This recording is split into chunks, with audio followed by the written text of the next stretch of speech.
Hello friends, good morning.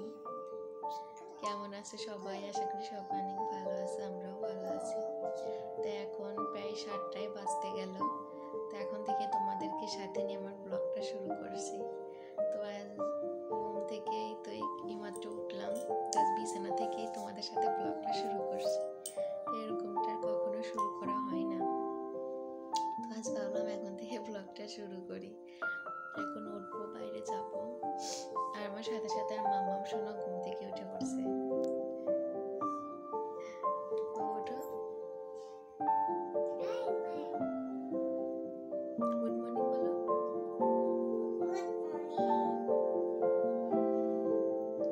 তো আমাদের এখানে তো শীত পড়ে গেছে, যেহেতু গ্রামে, তো গ্রামের বাড়িতে তো তাড়াতাড়ি শীত পড়ে যায়। তো গ্রামে বেশ ভালোই ঠান্ডা ঠান্ডা পড়ে গেছে। তো সন্ধ্যার পর থেকেও ঠান্ডা পড়ে, আবার এই সকালের দিকেও ভালোই ঠান্ডা পড়ে। তো মামাম সোনাকেও শীতের ড্রেস এই যে পরিয়ে দিছি। তো চলো ব্লগটা দেখতে থাকো। আর আজ হলো বুধবার। চলো। ঘুম থেকে উঠে তারপরে এই যে দেখো, এখন এই যে থালা বাসনগুলো ধুতে চলে এসেছি। তো বাবা মা আমার আগে উঠে পড়ছে। তো মা উঠে উঠোনটা ঝাড় দিয়ে দিছে। তো তারপর আমি একটু থালা বাসনগুলো নিয়ে কলপারে চলে আসলাম। তো মা যে আমার আগেই উঠে পড়ছে। তো মাম্মাম সোনা যেহেতু উঠছে, তো ওকে একটু নিয়ে ঘরে একটু সময় দিচ্ছিলাম। তো উঠেই তো ওকে নিয়ে আর বাইরে চলে আসা যায় না, যেহেতু অনেকটাই ছোট। তো সকালে বেশ ভালোই ঠান্ডা পড়ে, কুয়াশা পড়ে। তো এই জন্যই কিছুক্ষণ ওকে ঘরে একটু রেডি করে তারপরে বাইরে নিয়ে আসছি। তো এই জন্য মা তখন উঠে উঠোনটাও ঝাড় দিয়ে দিছে। তো ভাবলাম মা যেহেতু উঠোনটা ঝাড় দিয়ে দিয়েছে, তাহলে আমি যে থালা বাসনগুলো ধুয়ে নিই, আর মা ওইদিকে রান্নাটাও বসাবে।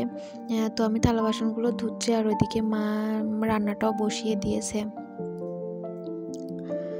তো থালা বাসনগুলো ধুয়ে তারপরে একটু আমার টেবিলটাও সুন্দর করে মুছে নিয়েছি। তো ওইটা মুছে তারপরে এই যে দেখো চলে এসেছি বাইরে। আর এই যে দেখতেই পারছো আমাদের ফুল গাছগুলো কত সুন্দর হয়েছে। তো আর কিছুদিন পরে ফুলগুলো ফুটবে। গাঁদা ফুল জানি না কি কেমন হবে, তো ছোট গাঁদা হবে না বড় গাঁদা হবে না রক্ত গাঁদা। তো না ফুটলে তো বোঝা যাবে না, ফুটলে তারপরে বোঝা যাবে। তো তারপর ওইগুলো করে এর মধ্যে মাম্মামকেও ফ্রেশ করে দিয়েছি। ফ্রেশ করে ওকে ডিম সেদ্ধ করেছিলাম, তো সেটাও মাম্মাম সোনাকে খাইয়ে দিয়েছি। তো প্রতিদিন সকালে বা একটু ডিম সেদ্ধটাই খাওয়ানোর চেষ্টা করি। তো প্রতিদিনই খেতে চাই না, তো মাঝে মধ্যে একটু খাই।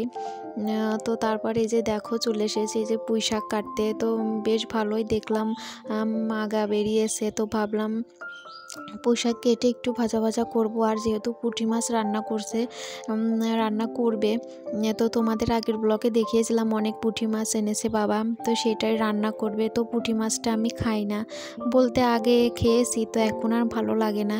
তো এই জন্য পুঁটি মাছের তরকারিটা আমি খাবো না। তো এই জন্য ভাবলাম তাহলে পুঁই শাকের ডগা কেটে এটাই মানে একটু ভাজি ভাজি করব। তো এই জন্য দেখো এগুলো কাটতে চলে এসেছি। আর এর সাথে একটা ডিম ভাজি করব, এতে আমার খাওয়া হয়ে যাবে। তো কেন জানি পুঁটি মাছটা একটুও ভালো লাগে না। তো এগুলোই কেটে নেব। আর এগুলো খেতেও বেশ ভালোই লাগে। আমার পুঁই শাক অতটা পছন্দ না, মানে এই যে বাড়িতে লাগানো হলে বেশ সেগুলো বেশ ভালোই লাগে আমার।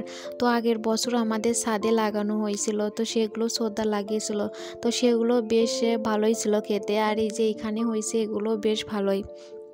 আর যেগুলো বাজার থেকে কিনে আনা হয়, তো ওগুলো একদমই ভালো লাগে না আমার পুঁই শাকগুলো।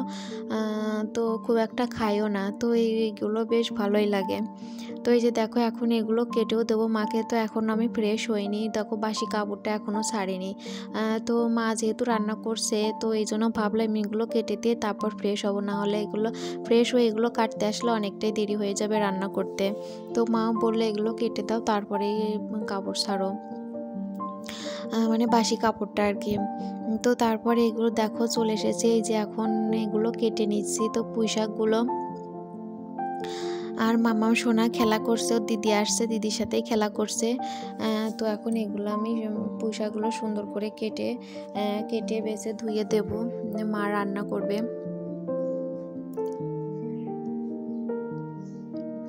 আর এই যে দেখো একটা বিড়াল, এই বিড়ালটা আমাদের বাড়িতেই থাকে, কিছুতেই যেতে চায় না। তো মামাম সোনাকে তো একবার আঁচড়ও দিয়েছিল, তোমাদেরকে তো বলেছিলাম হয়তো।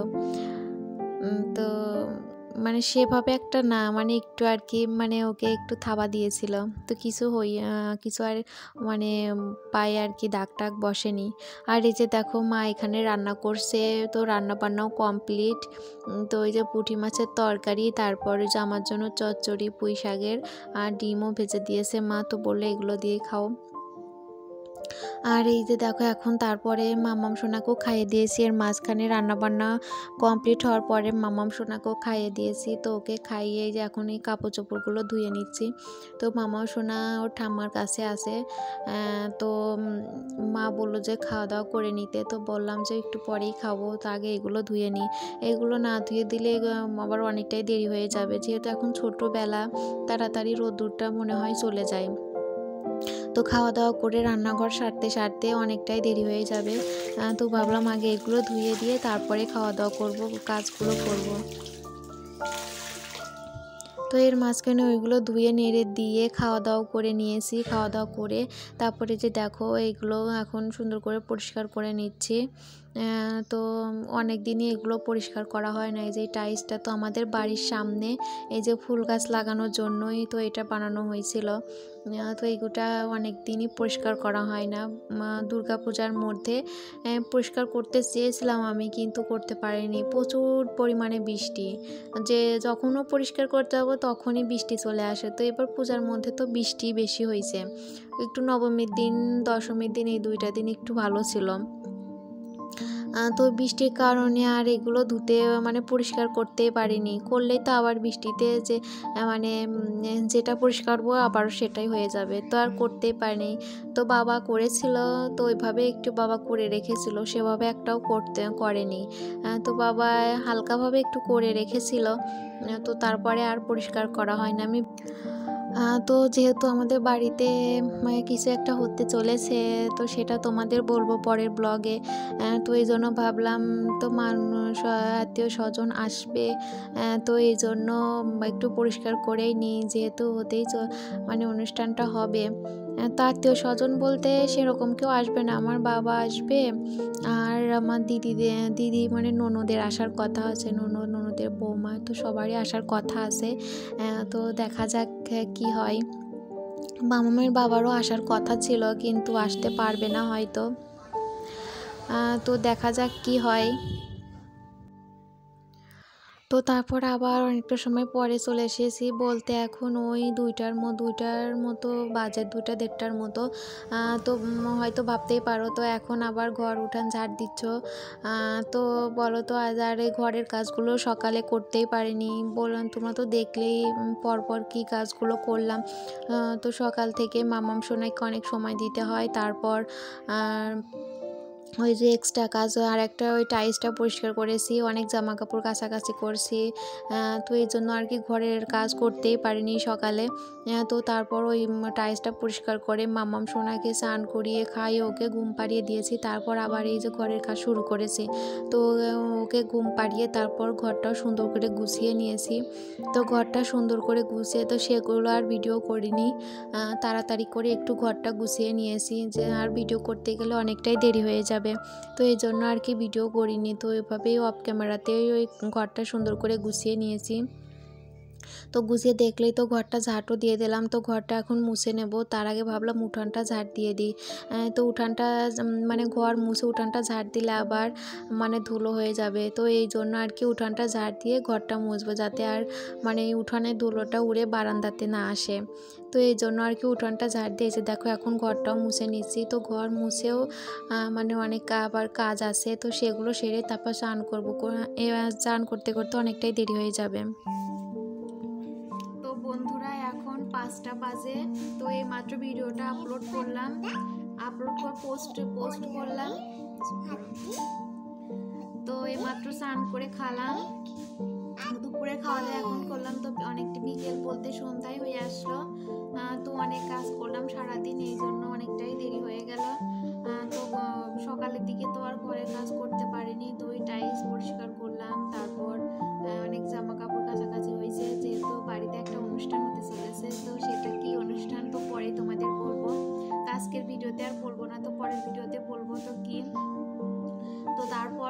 মামামকে খাইয়ে ঘুম পাড়িয়েছি, তারপর ঘরের সমস্ত কাজ করে ঘর উঠান ঝাড় দিয়ে ঘর মুছে তারপরে 2টা বাথরুম পরিষ্কার করছি, করে এই যে এই মাত্র চান করলাম, করে খাওয়া দাওয়া করলাম। তো মামামের জন্য দুধও জাল দিয়ে নিয়েছি, তো মামামকে এখন খাওয়াবো, খাইয়ে তারপর রান্নাঘরে যাবো, রান্নাবান্না করবো, রাতের রান্নাবান্না। তো চলো, তো তোমরা ব্লগটা দেখতে থাকো। তো আমার মাম্মাম সোনা এই যে দেখো একটু আগে ঘুম থেকে উঠছে, একটু আগে উঠছে বাবা। তো এখন মাম্মাম সোনাকে খাওয়াবো, দুধ খাইয়ে দেবো। তো প্রতিদিনই মাম্মামকে বিকেল বলতে সন্ধ্যার দিকে মাম্মামকে একটু দুধই খাওয়াই। তো এখন মাম্মামকে খাইয়ে তারপর রান্নাঘরে যাব রান্না করতে। বাবা এদিকে তাকাও, হাই করো তো, হাই। সবাই কেমন আছো আন্টিরা? একটা লাইক দিয়ে দিবা আর আমার মায়ের চ্যানেলটা সাবস্ক্রাইব করে দিবা আর কমেন্ট করবা। তো চলো দেখতে থাকো। এই যে দেখো রাতে রান্না বান্না শুরু করে দিয়েছি। এই যে দেখো এদিকে ভাত হচ্ছে, তো তারপরে এখানে যে কলা ঝিরি করে কেটে নিয়েছি শসা সহ, তো এটা বাটা করব, রসুন, কালো জিরা, তারপরে কাঁচা লঙ্কা দিয়ে। আর এখানে যে ডিম রান্না করবো জন্য সমস্ত মশলা করব, এই জন্য যে আদা রসুন পেঁয়াজ তো সমস্তটাই কেটে নিয়েছি। আর ডিমটাই যে বেগুন দিয়ে রান্না করব, তো বেগুন দিয়ে আলুটা বারণ, তো এই জন্য বেগুন দিয়ে রান্না করব। মা বললো বেগুন দিয়ে রান্না করতে, তো বললো ভালোই লাগবে, তো এই জন্য এই যে দেখো বেগুন দিয়ে রান্না করব। তো চলো দেখতে থাকো। ডিমটাও এখানে ভেজে তুলে রেখেছি, তো ডিমটা ভেজে এখন এই যে বেগুনটাও ভেজে নিচ্ছি। তো আজ প্রথমেই বেগুন দিয়ে ডিম রান্না করছি, তো বেশ ভালোই হয়েছিল খেতে। তো এই যে দেখো আমার রান্না বান্নাও কমপ্লিট, ডিমের তরকারি আর এই যে কলা বাটা করেছি তোমাদের বলেছিলাম, আর এই যে দেখো কলা বাটা, আর এই যে এখানে আছে লুচি, পায়েস, তারপরে মিষ্টি, তো এইগুলো মামাম সোনাকে দিয়েছে, তো জন্মদিনে নেমন্তন্ন খেতে গিয়েছিল, তো ওইখান থেকে দিয়েছে। আর এখানে খিচুড়িও আছে, মামাম সোনাকে খেতে দিয়েছিল, তো ওইখানে বসে খেতে পারিনি, বাড়িতে নিয়ে আসছে। বন্ধুরা রান্না বান্না এই মাত্র কমপ্লিট করলাম, তো রান্না তোমার তো দেখালাম কি কি রান্না করলাম। তো বাবাও চলে আসছে, এই মাত্রই বাড়িতে আসলো।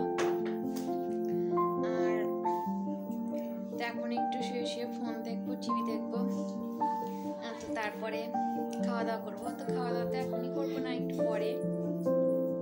তো আজকের ভিডিওটা এখানেই শেষ করছি, দেখা হবে নতুন একটা ভিডিওর সাথে। সেই পর্যন্ত তোমরা সবাই ভালো থাকবে।